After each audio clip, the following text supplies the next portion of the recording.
A reading from Matthew 9:35 through 38. And Jesus went throughout all the cities and villages, teaching in their synagogues and proclaiming the gospel of the kingdom and healing every disease and every affliction. When he saw the crowds, he had compassion for them, because they were harassed and helpless, like sheep without a shepherd. Then he said to his disciples, "The harvest is plentiful, but the laborers are few. Therefore, pray earnestly to the Lord of the harvest to send out laborers into his harvest." This is the word of the Lord.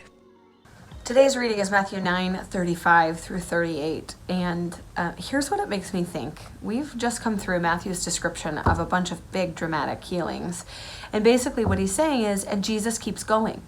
And he just goes all throughout the region proclaiming the gospel of the kingdom, is what it says. But the gospel means the good news. Like he's saying that there's something good here. The goodness of God has arrived. God's way is here. And this preaching is accompanied by these healings. So people who are sick and unwell, mentally, spiritually, physically, they're being healed and made whole. And so there's this radical revolution sweeping throughout Israel. But it's not military and it's not based in power. It's a different kind of power that's rooted in love and service and healing and hope. And I'm so struck by this description in verse 36. It says, when Jesus saw the crowds, he had compassion for them. Now, for me, I don't know if it's because I'm an introvert or just not the son of God, but when I'm in large crowds of most kind, compassion is not my first response. Usually I get impatient or frustrated or judgmental or whatever is happening in the room. But Jesus' response as he sees these crowds is compassion, because they were harassed and helpless like sheep without a shepherd. And what he sees as he's doing this ministry among loads and loads of people is that they're just lost. I mean, they're just lost. They're not like stagnant and still. It's not like they don't believe anything. It's like he uses the word harassed. Like they're tormented and confused and struggling and angsty. And when I read that, I think, gosh, doesn't that describe our world today? And when you think about the strife and the friction and the conflict happening just in our country alone, maybe even just in our city, it seems like we are people without a shepherd.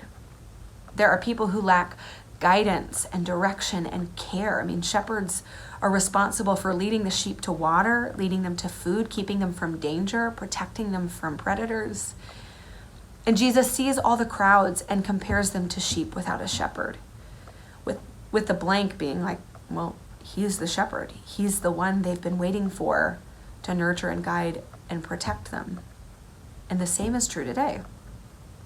Then he looks at his disciples and he says, the harvest is plentiful. Like, look around. And I would guess that he's actually standing somewhere at the harvest season, because he's such a great teacher using object lessons. I'm guessing he's pointing to the fields and using this image of the agriculture around them as a metaphor of, it's ready. Like the people are ready. They're ready for the message. They're ready for the kingdom.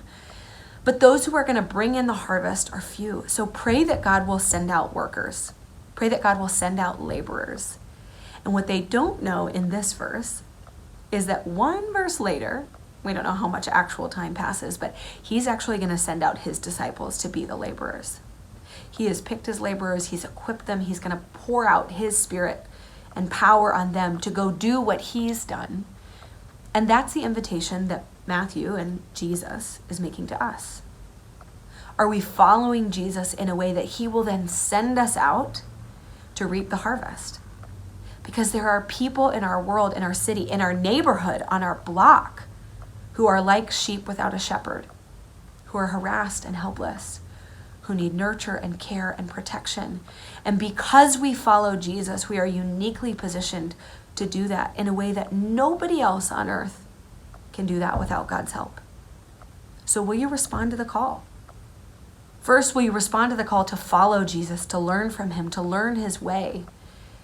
And then will you allow him to send you out? Will you pray that he will prepare you to be part of the workforce that's going out into the harvest, that's going out to be part of the shepherd's hands, the field hands, to go bring in the harvest, to care for these people who are lost and harassed and helpless?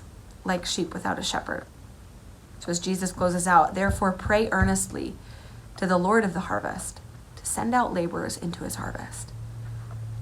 So today, as you read the news, as you brave the crowds at North Park, at the mall, in traffic, instead of feeling contempt for the crowds around you, may you have the eyes and the heart and the mind of Jesus to see them with compassion and ask God how he might use you to be his hands and feet.